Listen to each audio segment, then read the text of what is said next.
PC या laptop fast tip 2 है हमारे पास। यहाँ पे आप देखें कि मैंने सिस्टम को अपने ऑन किया है। सबसे पहले ये हार्ड डिस्क सेंटिनल सॉफ्टवेयर है, ये जो भी ऑटो रन हो जाता है यहाँ पे स्टार्टअप पे।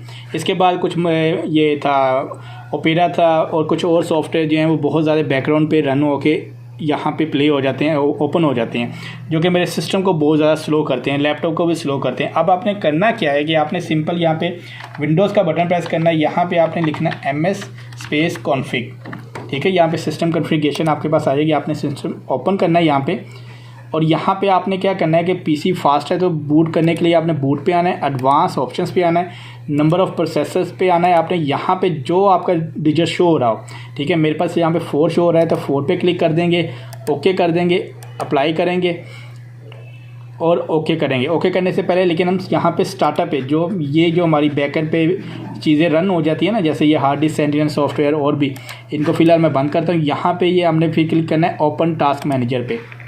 अब यहाँ पे आप देखेंगे कि कितनी ज़्यादा जो है हमारी ये जो है जितने भी प्रोग्राम है ये जो ऑटो रन हो जाते हैं ना, इनको हमने यहाँ पे ही इसको सबको कर देना है क्लोज। जैसे ये विंडोज़ वंडरशेयर स्टूडियो है, इसको भी हमने डिसेबल कर देना है। जो चीज़ें इनेबल होगी ना यहाँ पे, उनको हमने यहाँ पे कर देना है बंद। ये हमारी डिसेबल है, ये IDM जो भी आपको लगे, जैसे ये इसको मैं डिसेबल कर देता हूँ, इसको भी डिसेबल कर देता हूँ, और भी कोई ऐसी चीज़ जो चाहिए नहीं होगी वो डिसेबल कर। ऐसा करने से आपका सिस्टम या लैपटॉप दोनों चीज़ें फास्ट हो जाएंगी।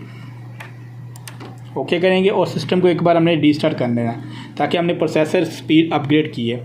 ऐसे ही इसको रीस्टार्ट करेंगे तो सिस्टम हमारा फास्ट हो जाएगा और लैपटॉप भी।